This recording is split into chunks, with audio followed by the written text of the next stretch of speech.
Alright guys, welcome back to another video. In this video, we're going to be going over Toji's physique and how you guys can get Toji's physique or work towards it. Different muscle groups, we're going to be dissecting the anatomy and looking at what type of training will work on each muscle group. This is going to be similar to my video I did on Superman, but it's going to be a little bit more precise. I'm going to be breaking down each body part, and I'll be going over this image that you'll see here so you guys can see it before I start breaking it down. So yeah, without further ado, let's get into the video. So we're here and we're looking at this picture of Toji. I'm going to be breaking down each muscle group more or less. So we're going to start off first from top down. So the first muscle we're going to be looking at here is going to be the chest. So if we're looking at the chest here, there's two main muscles in the chest. There's the pectoralis major and the pectoralis minor. It's cut kind of like this. This is why I have paint here. Oh shoot, black. So the pec major is the top one. Let me see if I can get this to work with me. So pec major, I'm going to put like a little marker on gray for pec major. This line covers where the pec major is, this upper body. So between the black line and the gray line, we have the pec major.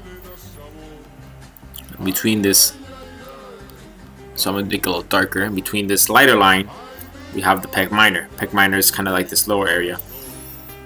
So when we're looking at workouts to work out the pec major is typically done from an incline press. Any sort of incline press movement will work on the pec major.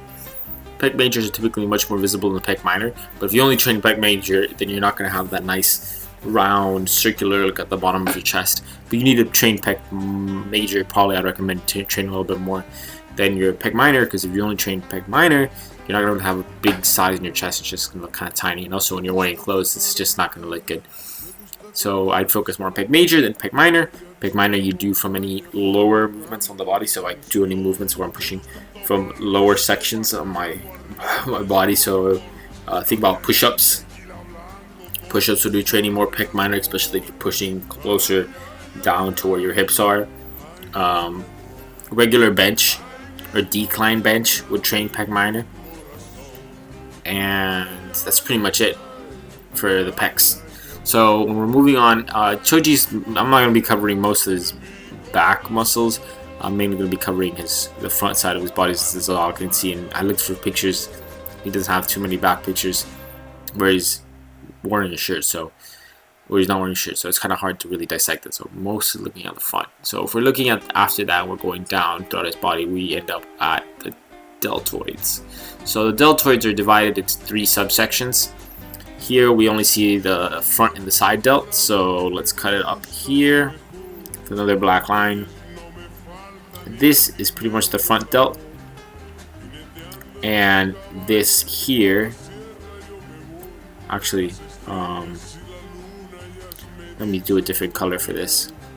I'm going to do this color and move this out.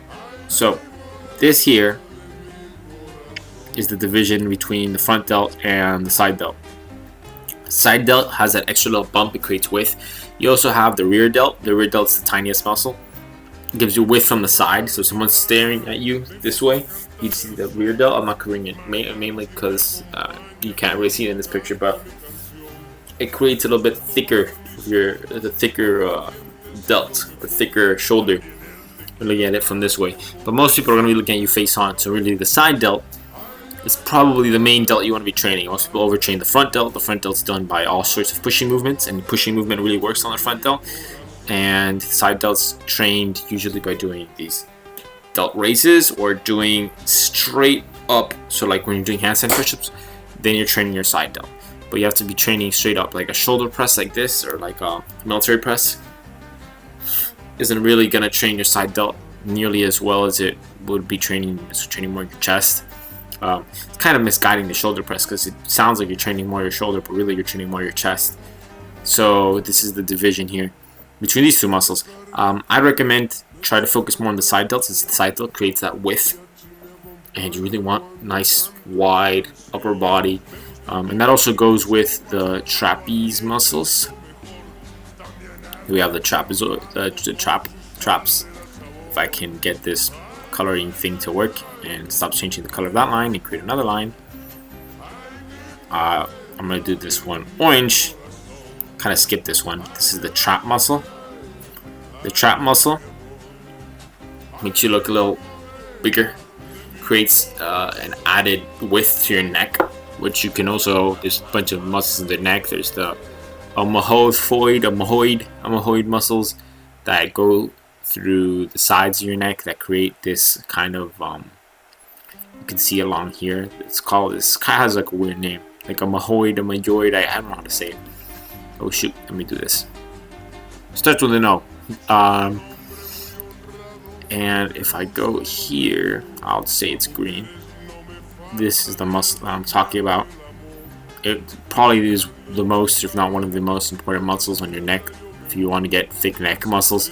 But really, you train all of the neck muscles more or less the same by lifting up, contracting your neck. Neck training isn't really super necessary. I wouldn't really recommend it too much for many people. But that's the omohyoid or whatever. And then there's these other tiny ones, the stemohyoid, and then there's the steromatoid, and then that connects to the trapeze muscle, which is this one. Then when we're looking at the arms are divided into a few sections. We're going to be looking at first the bicep and then the tricep. I'm gonna have a little black line. I don't know if I can have like a swivel. Let me see if this works. Swivel. Oh, okay, wait, I messed this up. I messed this up. Let me fix this. Okay, so I draw a straight line here. And then I do this. Okay, there we go. So we're dividing the bicep and the tricep with that black line. Oh wait. Now I'm going to turn this into a blue straight line. And when we're looking at the bicep has a few primary, two main primary muscles. It has the long head and the short head. The long head is typically what you'll see the most. It's the one that goes over the majority of the bicep, which we can see here. Covers about this much. And the short head is more of the interior part of the bicep. And you'd see it on the opposite side, so behind this. I could cover the short head distance. I'm going to just draw another black line. So this separates, this is the big head right here. That's kind of like between the black line and the blue line. That's the long head, not the big head, I don't know what I'm saying. The long head of the bicep. And then, if I'm doing another one, this is the short head of the bicep. Probably should have done a curled line. The rest of that's the short head of the bicep. And the short head is smaller. You get both training short head and long head of the muscle by curling, any sort of curling movement and rotation, and it helps with wrist flexion and the flexion of along the elbow joint. So any type of movement like that, curls, pull-ups, pulling movements will help train the bicep. The bicep comprises about 33% of the arm, so most people should be probably focusing more on the tricep. A lot of people don't focus on the tricep. The tricep has a few heads. Let me see here if I can separate the tricep and find a good color for it. White. We're going to be doing white for the tricep. Let me do the same type of line that I did here. So something like this, like that, and do another one. This. Oh shoot. Okay, we already got that done. That's good. Now draw another one. And then that's good. That's good. I don't need that. And then like this. And this is the tricep. So tricep, when we're covering the tricep, we have a few heads. We have the tricep brachial long head, medial head, and lateral head. So probably the most notable one is the long head, which you can't see in this picture, but that's what creates that kind of horseshoe shape on your tricep. When you flex it, you get like this kind of horseshoe shape, or this little curve, this bump here. I don't know if you guys can see in the camera, but it creates like this little bump here. You get that mostly from the long head joining with the medial head, which is mostly what you see here in this image, the medial head. And the lateral head is the one lower, so you can see a little bit of the lateral head. Let me see if I can separate the medial head and the lateral head, so you guys can see the differences. If I can find a different color, don't keep you white. Create another line. If I want to separate, what is this going to be? This is going to be medial head. Medial head is pretty much all of this. This is medial head. This area. Would have been better if I did a curled line. And then the lateral head would be closer around here, this area. So the lateral head would be a pink, and it covered this area, and it covers right around the elbow joint. So the lateral head, all heads of the tricep are trained through extension of the muscle. So if you're any sort of extension across this joint where you're pushing like that, pushing out instead of curling in, think of about skull crushers, pushing way up like this.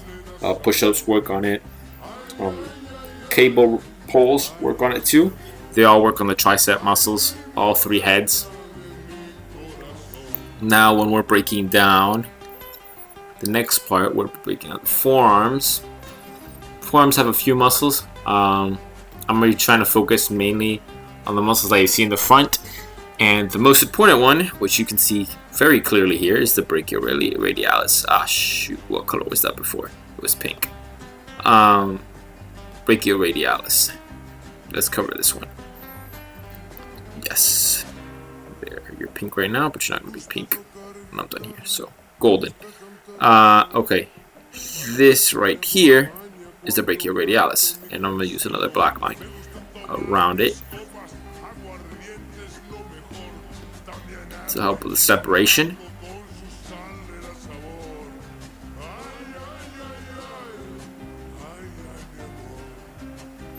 That's the brachioradialis. And the brachioradialis is, I don't know if you guys can see, camera wrong. It's this little bump here along your forearm. It goes up like this. You can see it better in this. And it's done usually when you're doing a neutral grip pull. So any sort of neutral grip pulling movement will train your brachioradialis. It helps with wrist flexion. So if you're doing, it's good for arm wrestling. We have really big brachioradialis and a real good time arm wrestling. And it's probably the most notable arm of the forearm, most notable muscle of the forearm. If we're looking at, let's see what else we can see here. We have the let me see if there's anything else I want to cover. These other muscles are way too tiny.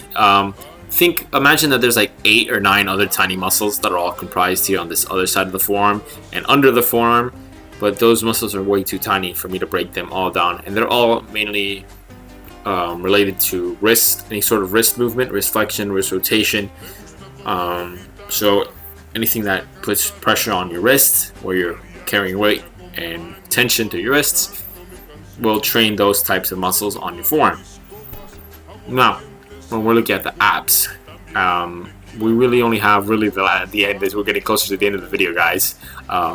We have to cover the abs, we just have to cover the lats. Please like, comment, subscribe, because this video took a lot of work. I have been reading this book, and I have had to take some notes on some anatomy to really understand what I'm doing, so I can explain this video the best. Because I've already seen classes before, but I had to revisit some of my past reading to really get enough details for this video, get informed enough so where I feel like I could help educating you guys on the anatomy of Toji, so you guys can work on this to get this physique. Yeah, and forearm carries would be good for training all the muscles in the forearm. That's a good workout for that. Any type of hanging would also train the forearm. All those are good muscles, but good training for the muscles in your forearm. Now, abs. We have the let's see what we got here. We've got the obliques, serralia anterior, tendines inscriptors, rectus abdominis. Let's go with tendines inscriptors. So the tendines inscriptors are these things that hang at the bottom of your abs. Toji has more of like a 4-pack here. He has like a 6-pack, but this, oh shoot, where is this? Oh, it's still connected to this. Change line. These are the tendines inscriptors. So anything beneath that line is the tendines inscriptors. You can barely see them here on Toji's physique, but they're there. Very tiny, hard to see. He has huge rectus abdominis, which you can see here, which I'm about to separate. I'm going to be using, let's see, whatever this color is, peach-ish, for the rectus abdominis. This will cover most of it. And this is the rectus abdominis. This is what gives you your ab shape, and both the rectus abdominis and the tendines inscriptors are trained through any sort of rotational movement or curling movement on your body done straight at this angle. So think about crunches, abdominal curls. So think about your bicep. When you're doing your bicep, it's around this joint. Think about around your waist is the joint. Any sort of movement up and down across that your waist will train the tendines inscriptors and the rectus abdominis. And that would be curls, leg raises, because you're doing tension across the joint. You're doing with your legs when you're doing leg raises. Weighted crunches, regular crunches, any sort of tension drawn across the hips, straight. Let me do a black line to help show this, demonstrate this. Any sort of, oh shoot, you can't even see it, it's so dark. I'm gonna change this to white. Anything across this line, any sort of up and down tension, think about this as like the elbow joint when you're doing a curl, will lead to developed rectus abdominis and tendines inscriptions. So when we're looking here, we're missing these last few muscles here on this little section. I'm also going to separate this with another white line and to make my life a little bit easier. This white line is just to focus on these muscles that are connected to the lats and the next group of muscles that we're going to be going over, which are the obliques. Here we have the obliques, which are these muscles here that go across. I'm going to probably be doing this limeish greenish color. And these are the obliques. Anything between here, just going to do a full shape of green around this. These are all the obliques. You have them on the other side too. These obliques are any sort of movement sideways across the waist. So any sort of tension drawn left, right, that trains the obliques. Now we have these muscles here, which are incredibly difficult to train.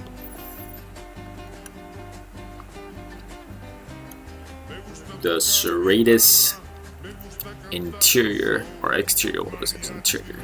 Serratus interior. This muscle,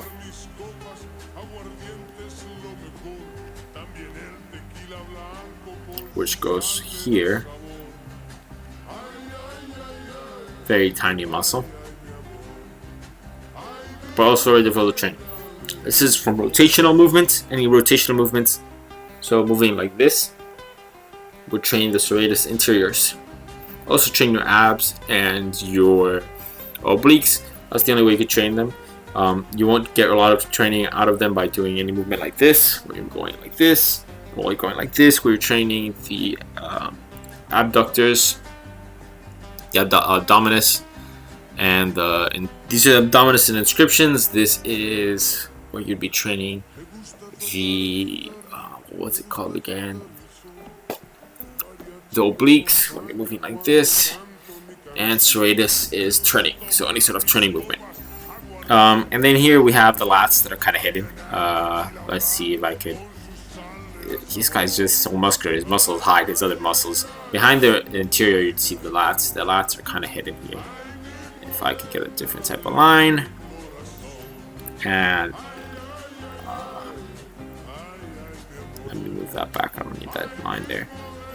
And this is the little tiny piece that you can see of his lats that are hidden behind his arms. And this video is so long, like I said before, guys, I'm not going to be doing the whole thing, the whole body. But this is a tiny little bit that you can see of his lats. Change it to that color to make it seem at least a little bit more clear. And lats are trained by any sort of pulling movement. Up, down, from front. Any sort of pulling movement, rowing movement will train your lats. So these are all the muscles. This is how you can all train to get Toji's physique. Any sort of these movements would train that I've gone over through each muscle group, train the Toji's physique, get you there. I think I didn't cover the traps. Traps you get by holding any weights, doing shrugs. So holding weights in your hands. These help hold the weights. They make sure your arms don't fall off whenever you're carrying a heavy weight, and keep your arms attached to the rest of your body pretty much. So that's what you use to train them. Any sort of hanging upside down, or any sort of deadlifts or holding weights would train your traps. So farmer carries would also be very good for that. Thanks so much for watching. This video is a little longer than normal. Please like, subscribe, all that stuff that I said before. If you guys want to see more videos like this, let me know in the comments down below. If you guys want to see any different types of videos, let me know in the comments down below. And I'll catch you guys in this video. Bye bye, guys.